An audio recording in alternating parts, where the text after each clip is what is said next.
The users section of the photo booth operator allows you to add individuals access to the photo booth operator with extreme control over what they can and can't do. When you go and click on users, the first thing that's come up is obviously you as a user. Then you can go ahead and add a new user from there. So let's go ahead and see what that looks like. So when adding a new user, the first thing that you put in is their name, and that is required. You then put in their email address and select a password for them. Phone number is optional, and default signature if they have one. You then must put in the SMTP settings for that particular user. It can be the same as yours, or what we often find is that your users, which is interchangeable with employees, will have their own email address at your particular business name. So Joe Smith at photoboothcompanyname.com. In which case then you can go ahead and put in their SMT information here. Once again, it is required, and this is for security so that the emails appear to come from you and not from the photo booth operator. I'm going to go ahead and pre-fill some SMTP information in here later.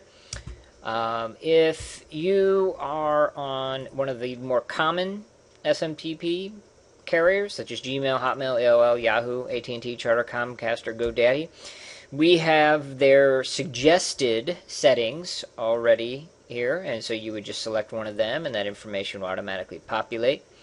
There's a special note here regarding GoDaddy. GoDaddy uses a variety of ports for SMTP. Even though they tell you that your SMTP port is 80, if it fails, then you're going to want to try 425, 465, as it is in the instructions. As you start to add a large number of users as you go about, you have the opportunity to copy security settings from one user to another. So if you have a particular security setting that you like, you don't have to redo it every single time. You can just copy it over from one of the other users. And the security is where you get the extreme control. And what happens is that we have top-level menu items and sub-level menu items. The easiest way to distinguish is the top menu items are here at the top.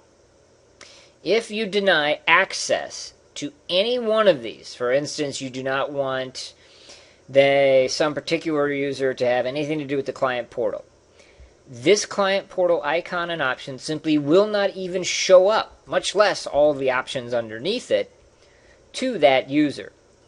Which means you also don't have to worry about them saying, hey, there's a menu item that isn't working for me. They simply just will not see that. It will not show up. There won't be a blank space. It just won't even be there. They'll see date check and then marketing right after it.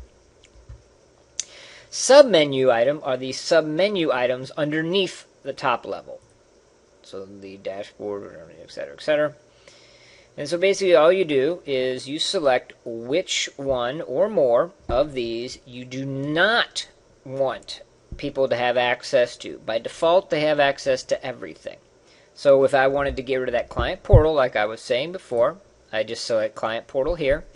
I do not need to go over here and select all the options for client portal. Okay? Just doing that top level one will take care of all of it. Now on the sub-levels, let's say I certainly don't want to give them access to billing, and I'm not going to let them come in and alter up users. They can come in and alter their own settings if I give them access to users.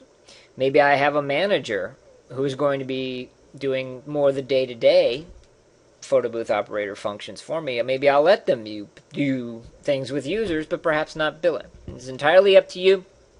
You have total control over how to maintain every single aspect of the menus and what they have access to. The ones they do not have access to simply don't show up. They're not shown at all. Once you have all that information in, you simply click Add User. The photo booth operator will attempt to verify those SMTP address settings.